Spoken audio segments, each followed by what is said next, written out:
Hi, everyone. My name is Alexandra Spinner. I'm a personal trainer from Beverly Hills, California, and I'm coming to you today from my wonderful yoga studio. I was diagnosed in 2019 with MBC. Fitness and exercise and outdoor activities have always been a part of my life, and what always supported me through that foundationally was strength training. I've been training professionally for over 25 years, have gone on many journeys with hundreds of clients, with a very special select group of women who are, and they still are with me, breast cancer survivors. And they themselves taught me so much until I guess I joined the journey with them. And so with that, what I've taken into tools and what I want to bring to you today are those kinds of tools in my toolbox. I will do my best to break it down for you today as simply as possible. And what I like to say is we hear the term, keep it simple. I call it keep it super simple. So KISS, keep it super simple. And that means that just today you have 5 minutes to move. Then let's start there. So I'm going to start with, if you had to be at home and you didn't go to a gym, what could you use? So I'm a fan of body weight, and there's simple tools. I have always said, if you have a square, you can train anywhere. If you decide that you want to go to a gym later on, that's a whole other experience, and that's really a personal choice. And gyms do provide services for people starting out. But let's just start a little bit with you and me today and what is possible today. When I first had to really reevaluate how I was going to come back into training and come back into exercise and come back into the world, the first thing I asked was, what can I do? And learned, guess what? The simplest thing I undertook right away was walking. Walking. Plain and simple walking. So it's difficult to carve out time. That's why I said, if you only can go for your first walk for 5 minutes, victory. So we want to be able to set goals and intentions and perhaps schedule time for ourselves. Sometimes we think of self-care as, I'm going to take a bubble bath, or I should go to the spa and get a massage. And really self-care in the fitness and strength and conditioning aspect of living through our experiences is simple. So on those walks, I did silly things like I picked up some rocks and I actually just moved my arms. I lifted them up, I moved them out to the sides. While I was walking, I thought, this is like kind of something.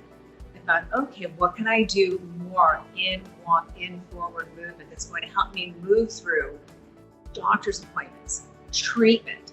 Because for me, I wanted to be able to show up and be present in all my experiences and overcome the fatigue and the stress that we're experiencing. So I thought, I'm out in nature.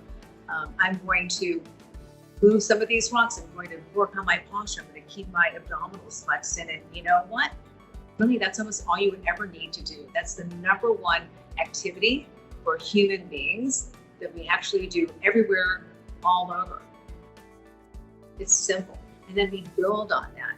So every time you have like a bit of a victory or a bit of success, then how am I going to take that just a little bit further? Can I add on 5 minutes? Can I do a few more exercises? Am I breathing more deeply? Am I breathing at all? Which is through our nose and out our mouth. And sometimes it's just through your nose and belly breathing. Can I just do that and feel good in that moment? Because this is all going to be moment by moment. And then you can add on to that. How am I going to de-stress? How can I recover from this? I'm only talking about fitness right now in the realm of what am I going to do today to take care of myself so that I can take care of everything else. And sometimes I've only gone for a walk up to the top of the block and come back. Sometimes I've just gone and sat and did what I said I was going to do. I'm going to put my ankle weights and my arm weights on and do a few movements. The first couple of years of my diagnosis, I walked. I increased my mileage and my steps, and I monitored that. I kept track of it, and I achieved being able to do the mileage that I wanted to over that period of time. And I'm so grateful. Those walks turned into, for me, a saving grace for my mind and my body and my spirit. And I'm so grateful for the hundreds of people that I've had the privilege of being on their fitness journeys, and their own experiences taught me to keep growing and keep sharing. We're all-inclusive human beings, and that's a large part of our experiences is relating to ourselves and being ourselves. And if we're becoming somebody new, we're now in a new identity. We're in a new unfounded territory. We're in a new way of being in our body that we never thought was going to happen. And here we are. So with that, thank you so much for this time with you. I hope there's something that you were able to gain from this. I hope that you start on your journey 5 minutes a day until it grows into the rest of your lifetime, that you enjoy it, even when it gets tough. Make it through. Thank you so much, Susan Jacoban. I really appreciate this time with you. Thank you.